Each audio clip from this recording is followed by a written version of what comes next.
Hello, welcome to part 2 of my Tactics.Tools 101 guide, where I'll be giving you a basic rundown of what Tactics.Tools is, how to use it, and how it can help you improve your game.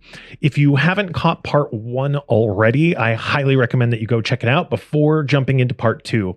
In part 1, I cover a lot of ground about how we should think about the data that Tactics.Tools gives us and the limitations of that data. I'll try to make this and subsequent videos in this series easy to follow if you haven't already seen the others, but I definitely recommend at least watching part 1 before jumping into the rest. This will also be the beefiest video in the series. There's a lot of data to unpack in what we're going to be looking at, and it's going to take a little while to get through it, but it's worth it, I promise.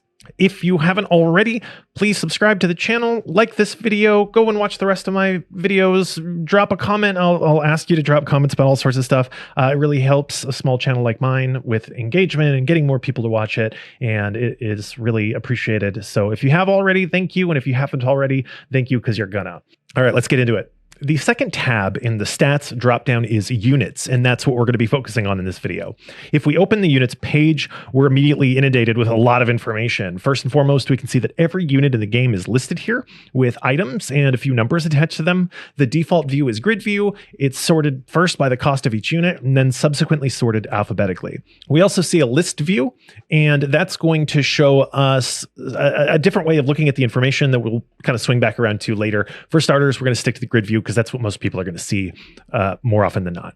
Grid view is useful for quickly determining some very important information about each unit, particularly what items are best for each unit in the game based on the data that Tactics.Tools scrapes from the Riot servers. These are sorted by adjusted place, which, to be honest with you, I'm not entirely sure what that is. I'm not sure what it's adjusted for or against, and the site doesn't really offer a helpful tooltip.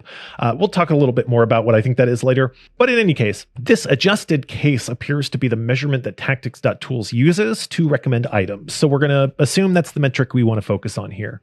We're going to see two numbers, one which will be slightly higher than 1, and another that will be higher or lower than 4. The first number is the play rate of this unit. What this means is that for any given game, X number of boards will have this unit in play at the end of their game. One-cost units typically have a lower play rate as people transition out of one-costs into later game boards with more expensive units. If a unit has a play rate of 1, that means in a typical lobby, on average, 1 board will have this unit in play on their final board. We use this metric to determine how contested a unit is. Above 1 means it's very contested, typically. Below 1 means it's less typically contested. It's not uncommon for popular units like Fiddlesticks to have a play rate of 2 or higher, as many endgame boards splash this unit in for the damage and CC that it offers. The second number is the average placement of this unit. This tells us how games that end with this unit in play tend to fare. Because of how statistics work, the average is 4.5, not 4.0. We want our average to be as close to 1 as possible, and so a lower average placement is better, and a higher average placement is worse. This gives us a quick at-a-glance look at how generally strong the unit is. A unit with a sub-4 placement means that boards that have this unit in play at the end of their game tend to place at least 4th. A unit with a play rate of less than 1 and a placement average of under 4 might be a little sleeper OP, and a unit with a play rate above 1 and an average placement of like 4.7 might be a little overrated or overplayed. You might want to avoid playing this unit or itemizing it in your final board. Before we move into other elements of the page, let's talk about how to use the basic information that's given here. If we're quickly trying to look up a unit and see how we should itemize them, or are torn between whether to make one unit or another, this page can really quickly convey that information. If I can make Static Shiv or Giant Slayer for my Twisted Fate, but not both, what's the better option? The best items are listed left to right, so the furthest left item has the highest adjusted placement, the middle has the second highest, and the right one has the third highest. In this case, as of this writing anyway, the best choice of an item you can make anyway is Static Shiv for your Twisted Fate. However, the data is just data. As I said in part 1, it can't tell you the whole story. If we build just the best 3 items listed here, that doesn't necessarily mean that these 3 items are going to work the best together. To find out the best item combinations, we have to dig a little deeper. So let's do that now, and I'll continue using Twisted Fate as our example. If we click on TF, a pop-up appears with even more granular data for us to sift through. We see more detailed placement and win information, star level distribution, and placement distribution. We can see how many games have been played with this unit, their play rate and placement rates, and their top 4 and win percentages at a very quick glance. Star level distribution shows us how often these units are played at 1, 2, and 3 star levels, and their average placement at each level. We can see that 1-star Twisted Fate is not terribly good, averaging well below a 5th place. 2-star Twisted Fate is an above average unit with a placement under 4. 3-star Twisted Fate is, of course, extremely strong with an average placement below 2. You're almost guaranteed a top 2 if you 3-star Twisted Fate, and more than likely are going to be able to win the lobby with this unit on your board. Placement distribution shows how often boards that finish with this unit go to each placement. The data shows very sort of middle of the road, maybe a little top heavy distribution for TF. You probably won't go first. You probably won't go 8th if you manage to get Twisted Fate on your board. As of this writing, the data was skewed, like I said, a little top heavy, meaning Twisted Fate is a good unit to run if you're playing for top 4 and could potentially be enough to win the lobby in the right circumstances. Next to this is item count distribution, which shows how often each unit has 0, 1, 2, or 3 items and the placement average for each condition. We can see that TF most often has 3 items, or less commonly 0 items. Placements for less than 3 items are subpar, whereas Twisted Fate with 3 items has a placement of 4 exactly. If you're playing Twisted Fate, you should prioritize getting him items to improve your likelihood of placing higher in your lobby. Makes sense. He's one of your main carries. Before we move into the next sections, which is where things get really complicated, let's look at the information in this section alone. With relatively few clicks, we can get a lot of information about this unit that will help us improve our game. For Twisted Fate, we can see that upgrading him to 2 stars and fully itemizing him drastically improves our odds at a top 4 finish. We can see that he is relatively popular. He's almost always going to be contested by at least one other board. We can see he has a decent win percentage and a really solid top 4 percentage with an average placement above 4.5. Using that same data, we can relatively quickly compare TF to another AP carry we might be considering. For this example, let's look at Nico, the other major AP spellslinger in 8.5. We can see that Nico is less contested, has roughly the same average placement, roughly the same top 4 and win rate, and higher value at all levels of items. Nico 1 and Twisted Fate 1, both not terribly good, but Nico takes the edge once upgraded and without 3 or 0 items. With just a few clicks, we can see that Nico overall is likely the better carry to itemize if you can manage it. We're going to delve even further into this, and we will in a little while, but this data, what it tells us right now, is still not the whole story. But before we get into all of that, I want to touch on an important distinction in how we use Tactics.Tools in different ways at different times. Often we're going to use Tactics.Tools to give us quick information in a game to help us make a decision in the immediate. But Tactics.Tools is at its most powerful when we use it to study, i.e., when we're not in a game, when we want to theory craft or prepare ourselves for future games. You'll sometimes see a streamer pull up Tactics.Tools after a game and dig into the data and say, oh, what could I have done differently? Or how does that work out from what I saw in the game? They'll say, maybe I should have built a different item, or maybe I should have played Misfortune with these items. They could consult the data and reflect on their game. Did I make the right choice or not? This information then helps them in subsequent games, assuming they're able to retain that information the next time a similar choice is presented to them. Ideally, we want to make the correct decisions as quickly as possible. The faster we can make decisions, the faster we can move on to other things, scouting, positioning, and planning our next steps. Any time we spend researching is time we're not spending doing anything else. You've probably seen streamers take the entire round deciding on an augment, only to lose the next round because they weren't able to scout or reposition, level, slam items. In a perfect world, we're able to see our augment choices, make the correct decision, and then have significantly more time available to us. If you really want to maximize the usefulness of Tactics.Tools, I highly recommend you spend time studying outside the game. I recently began casting TFT for the Aegis Esports TFT leagues. Big shout out to them. There's going to be a link to the Twitter and Discord down below. And I've found Tactics.Tools a huge boon for expanding my game knowledge and preparing me to judge board strength, fight outcomes, and more. Would you rather spend a bunch of time in the middle of the game, figuring out whether Nico or Twisted Fate is the better unit for your items? Or would you rather know that going in? Would you rather know that Twisted Fate is way better with Static Shiv than with any other item before your game, or spend time figuring it out while trying to make a dozen other choices? If you're serious about getting better at TFT, and I mean serious, you're going to have to spend some time improving your game outside of the game. This isn't just for Tactics.Tools. Spend time recording and reviewing your games critically. Watch high-level players and study their decision-making and playstyles. Even consider getting coaching and discussing with other players how you can improve.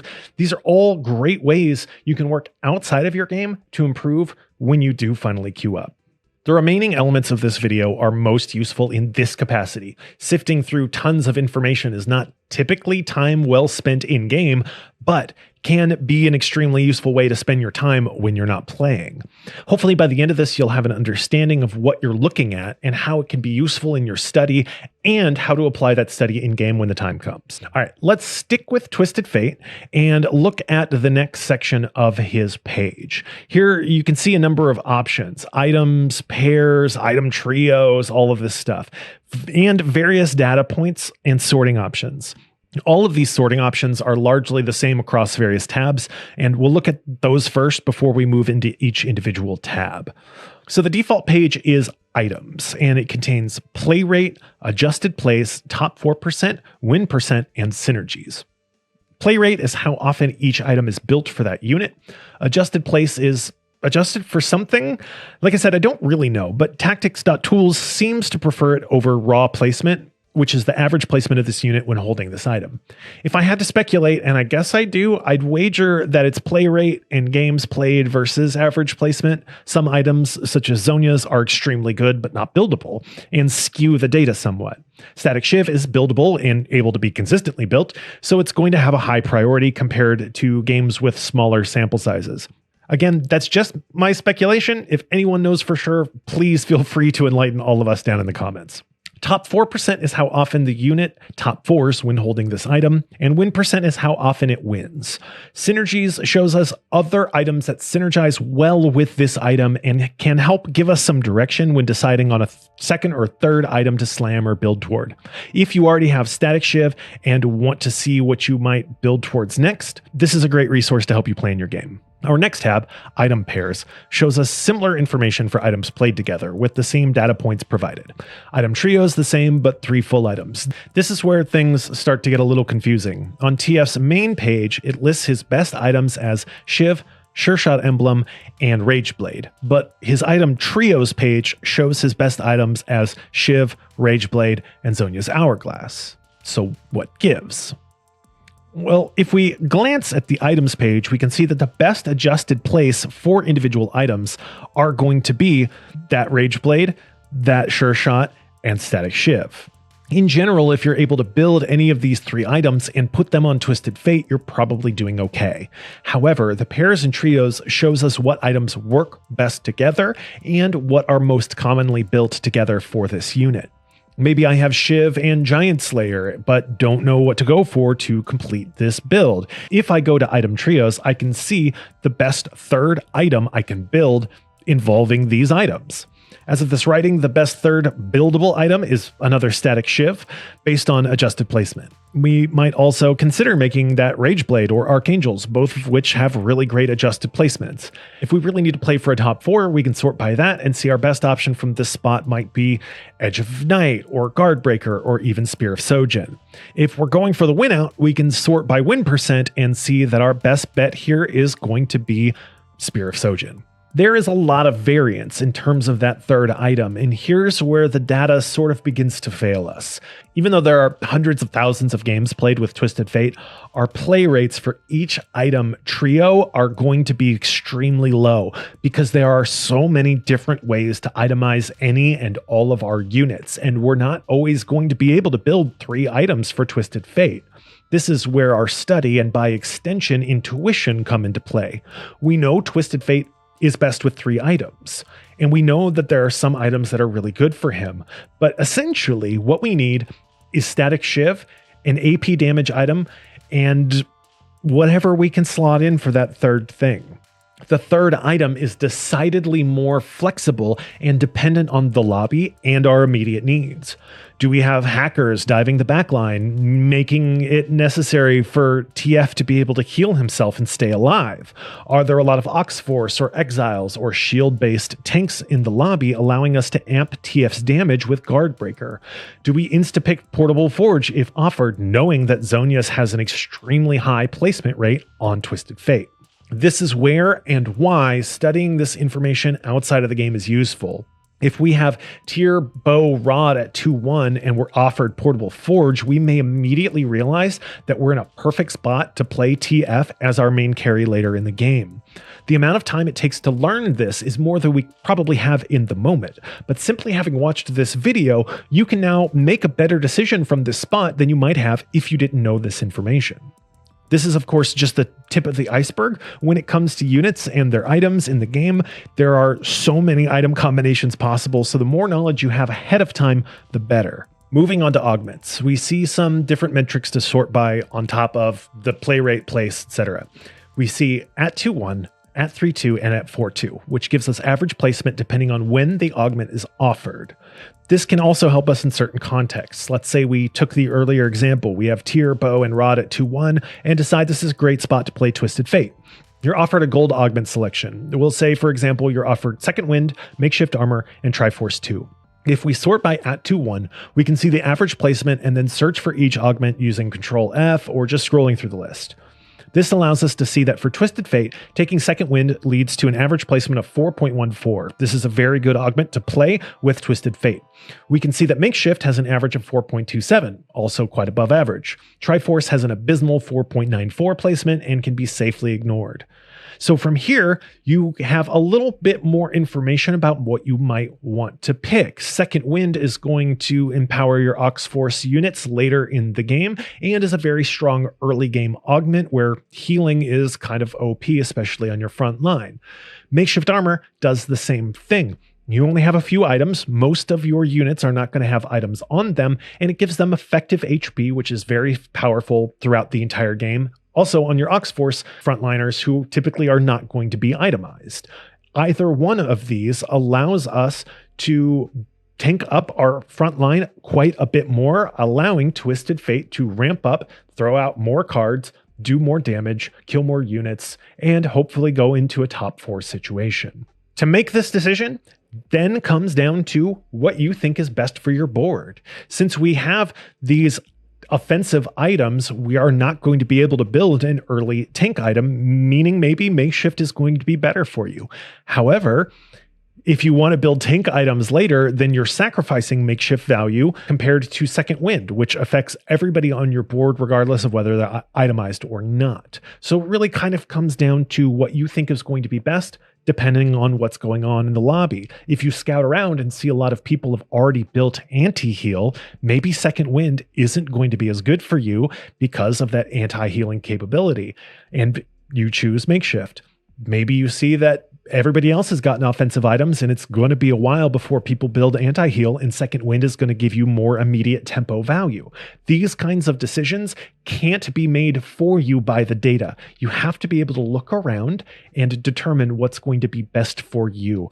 This is how we utilize Tactics.Tools most effectively. It gives us information and then we apply our own knowledge, intuition, and the state of the game in the moment to make the best decision for us. If we move on to the units page, we can see what units are typically played alongside our target champion.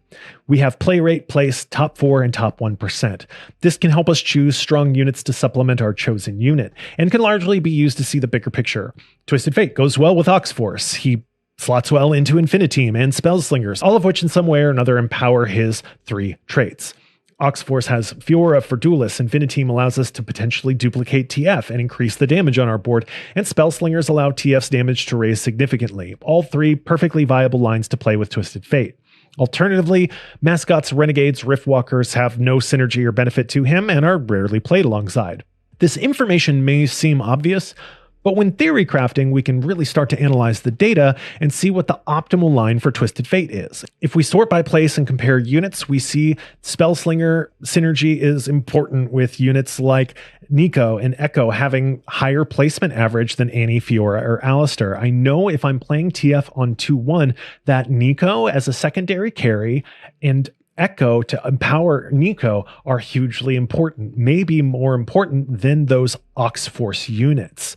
If I find a load of Oxforce units, then maybe I'm going to want to prioritize that and even go for an Oxforce bat somewhere along the line. But most typically, making sure that I have Nico and Echo on my final board is going to increase my likelihood that I'm going to top 4 or even win the game. Again, it might seem a little bit obvious, but you might be following some sort of comp guide or list and saying, oh, okay, this is what I need to put on my board. And oh, okay, like I found these units, but not those units.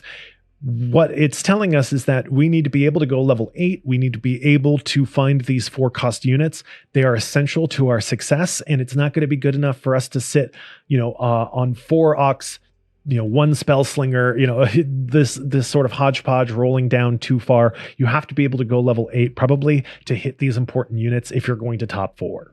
Finally, we have the traits tab and the same sorting option. What traits are typically played with this unit and how successful are they? We can see that the highest trait played with TF is 2 Duelist, and the next highest is 1 Threat. Third highest is 2 Star Guardian. This is all very, very straightforward and commonplace, right? You splashed in a Fiddlesticks at 9, or you're playing Aurelion Soul for anti-heal, any number of different things. 2 Duelist is that Oxforce with Fiora. Star Guardian is going to be that Echo Nico. If we sort by place, we can see that 5 Sure Shot is his highest placing synergy, presumably with that Sure Shot emblem on TF. He is one of the best item holders, particularly for that emblem. This can also give us direction. If we're playing Sure Shots, we know TF is going to be an excellent holder for that item, and we should be looking to slot him in to hold Sure Shot emblem. If we sort by win percentage, we can see actually that he excels in 7 anima squads in particular. This might not help us in a TF carry game, but definitely informs how we might play around certain emblems that may come up with other playstyles. Making a 3-trait unit into a 4-trait unit offers a lot of flexibility and allows TF to slot into a lot of comps that would otherwise be off limits to him. If you get an emblem, chances are pretty good TF is going to be a good holder for it. Last but not least, we go back to the top, a little tab called Trends. Here you can see a champion's usage over time and in different regions, and compare what regions are playing each unit more or less often. If we look at the data, we can see that there's a slight uptick in the play rate for NA, while Korea is kind of cooling off on TF. And if we look at the average placement, we can see that EUW is performing far worse with TF, and that generally he's on the downswing everywhere except for Korea. Interesting that Korea is playing less but getting a better average placement, whereas other regions are kind of cooling off but getting a higher average placement from that. So people are contesting it less frequently because you don't want to hold hands, which allows the people who do hit and play it to have better average placements. Long story short, you probably don't want to contest Twisted Fate if you're not in a great spot for it. And that's going to save you placements. And if you are in a great spot for it and you do want to force it, hopefully other people get the memo and step off of your comp and allow you to carry on this line, because you're probably going to do okay unless you're contested. You can also see on different units in different ways if a unit is being used more often in a different region that you play in, and find some tech maybe that you didn't know was there. This could give you a leg up on your competition if you can find and apply that new tech before others, or avoid a poorly performing comp where other people are still trying to figure out the meta. Now, as of the time I'm writing and recording this video, we're towards the tail end of 8.5, and the meta going into Worlds has largely been sort of set in stone. However, this information is not just useful today with these units in the games you're playing. Learning how to read and apply this information is going to help you in future sets as this information shifts from 8.5 to 9 to 9.5 to 10 and onward. Okay, so if this has seemed like a lot, It's not just you. It definitely is a lot. And this is another reason I advocate for studying outside of the game. There's just too much to take in all at once. And this is just one tab of this website. I hope you'll join me for the next part in the series where we dive into items and how to apply that data most effectively. And if you're feeling overwhelmed and daunted, you want to take a break and maybe just kind of sift through and read this information and see what you can glean from it, that is okay. There is no one in the world who can internalize all of the data that we're looking at perfectly. The most important things are knowing how to find what you need when you need it, knowing how to apply it to your games, and knowing how to ask the right questions. Is the data skewed or biased in some way? Is there something about my board state right now that makes a less optimal item, according to Tactics.Tools, better for me? And how is that going to work out? Maybe it's an actually terrible item and my intuition's completely wrong. I can look that up. Maybe it is actually a really good item and it's better for me in the moment. I'm making the right choice. You can look that up too. But asking those questions and being able to understand the data well enough to answer them for yourselves is going to make your study so much better and help you improve dramatically. Hopefully, after watching this video and the whole series, you'll be a little closer to that than you were before. As always, if you enjoyed this video, if you learned something from it and you want to support more content like this in the future, please consider liking the video, subscribing to the channel, sharing it with your friends, making a comment. Every single bit of engagement helps you put me in front of more people. And if you have the means, consider subscribing to my Patreon at patreon.com/rain101. Patreon subs get peeks into future content, semi-regular updates on my life and projects I'm working on, an exclusive role in my Discord, and so much more. To subscribe, head over to patreon.com/rain101. We have a few different tiers available, and at certain tiers, you will be featured here on this list of fine young patrons who are supporting me in my endeavor in content creation. So I really appreciate all of you guys who have subscribed, and I appreciate all of you in the future who will. Thank you so much, and I will see you again in part 3. Bye.